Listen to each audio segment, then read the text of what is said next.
రాజకీయ వేధింపులు, అక్రమమైన తొలగింపులు,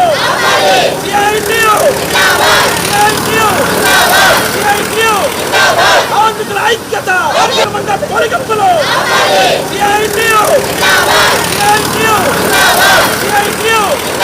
కార్మికుల ఐక్యత, రాజకీయ వేధింపులు, రాజకీయ వేధింపులు, రాజకీయ వేధింపులు, రాజకీయ వేధింపులు, అంగన్వాడీలపై రాజకీయ వేధింపులు, అంగన్వాడీలపై రాజకీయ వేధింపులు,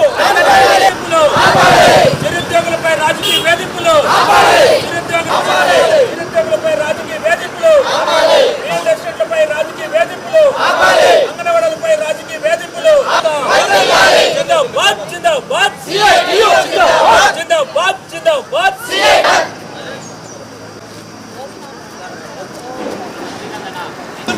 ఐక్యత, కార్మికుల ఐక్యత, కార్మికుల ఐక్యత, కార్మికుల ఐక్యత, ఉద్యోగస్తులకు భద్రత, ఉద్యోగస్తులకు భద్రత, ఉద్యోగస్తులకు భద్రత,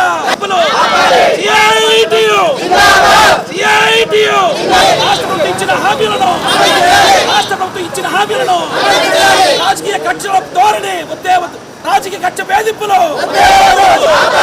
చిత్తూరు జిల్లా anganwadi workers and helpers union CITU నేను జిల్లా కార్యదర్శి. ఇక్కడ చిత్తూరు జిల్లాలో 42 రోజులు సమ్మె చేసినప్పుడు రాజకీయ నాయకులు మన టెంట్ల దగ్గరకు వచ్చి ఏం చెప్పారు? మా అక్క చెల్లెలు రోడ్డు మీద కూర్చున్నారు, మీకు ఏ సమస్య రాకుండా మా ప్రభుత్వం వస్తే మీకు కాపాడుతామని చెప్పి ఇచ్చిన హామీ ఎక్కడ వెళ్ళింది ఈ ప్రభుత్వానికి? అక్కడక్కడ మీరు వైసీపీ వాళ్ళ బిల్డింగ్లో ఉంటే ఈ బిల్డింగ్లో మేము పిల్లల్ని పంపించము అని చెప్పేసి అక్కడక్కడ రాజకీయ వేధింపులు వర్కర్ల మీద చాలా ఎక్కువ జరుగుతూ ఉంది. ప్రతి ఊర్లలో, ప్రతి గ్రామాల్లో హెల్పర్ల మీద, వర్కర్ల మీద రాజకీయ ఒత్తిళ్లు ఎక్కువ అయ్యి అక్కడక్కడ విషం తాగి, పురుగుల మందులు తాగి పరిస్థితి వస్తూ ఉంది.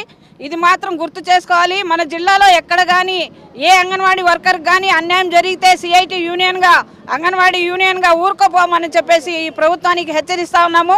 అదేవిధంగా ఏ వర్కర్ కానీ అన్యాయం జరిగితే రాష్ట్ర వ్యాప్తంగా వాళ్ళ ఇండ్ల దగ్గరే మేము టెంట్లేసి కూర్చుంటామని చెప్పేసి ఈ రాజకీయ నాయకులకి మేము హెచ్చరిస్తా ఉన్నామని చెప్పేసి ఈ సందర్భంగా ఈ అంగన్వాడీ యూనియన్గా జిల్లా కార్యదర్శిగా నేను మిమ్మల్ని తెలియజేస్తా ఉన్నాను.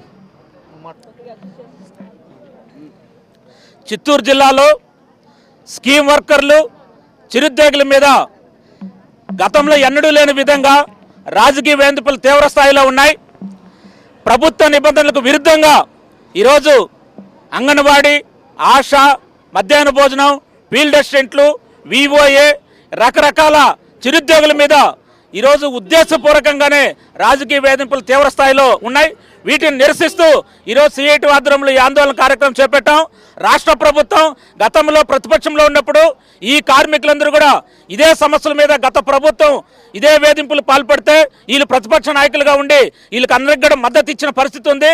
వీళ్ళు అధికారంలోకి వచ్చిన తర్వాత ఓ పక్క రాష్ట్ర ప్రభుత్వం మేము చిరుద్యోగుల మీద ఎలాంటి వేధింపులు ఉండవు, వాళ్ళని తొలగించమని చెప్పి స్పష్టంగా ముఖ్యమంత్రి గారు, సంబంధిత మంత్రులు చెప్తున్నప్పటికీ కూడా ఈరోజు కింది స్థాయిలో చోటాపట్ట నాయకులందరూ కూడా ఒత్తిడి తీసుకొచ్చి అధికారులకు వాళ్ళకు లొంగిపోయి ఈరోజు ఇష్టారాజ్యంగా తొలగించారు. ఇప్పటికే ఫీల్డ్ అసిస్టెంట్లని 70 మందిని తొలగించారు, ఇంకా 210 మందిని లిస్టులో పెట్టారు. అంగన్వాడీ వాళ్ళని పుంగనూరు, నగిరి, బంగారుపాలెం, ఐరాల ప్రాజెక్టులో తీవ్రమైన ఒత్తిడి తీసుకొస్తున్నారు.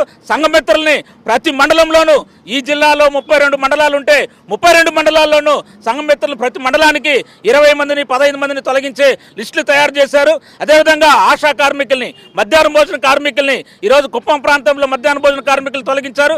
ఇవన్నీ కూడా చాలా తీవ్ర స్థాయిలో ఈరోజు వాళ్ళకు వేతనాలే అంతంత మాత్రం ఇస్తున్నారు. ఆ వేతనాలు కూడా సరిపోయిన విధంగా ఈరోజు సుప్రీంకోర్టు వేతనాలు ఇవ్వాలని చెప్పి డిమాండ్ చేస్తున్నా కానీ ఈరోజు వేతనాలకి వాళ్ళకి నెల నెల వచ్చే పరిస్థితి లేదు. ఇలాంటి తరుణంలో వాళ్ళని ఉపాధి దెబ్బతీయడం అనేది చాలా దారుణం. CITUగా ఒకటి చెప్తున్నాం, ఈ రాష్ట్ర ప్రభుత్వానికి మీరు గతంలో ఏదైతే హామీలు ఇచ్చారో ఆ హామీలన్నింటినీ కూడా అమలు చేయకపోతే భవిష్యత్తులో ఈ పోరాటాన్ని ఉధృతం చేస్తామని చెప్పి CITUగా హెచ్చరిక చేస్తున్నాం. వాడ గంగరాజు, స్కీమ్ వర్కర్ల గౌరవాధ్యక్షుడు.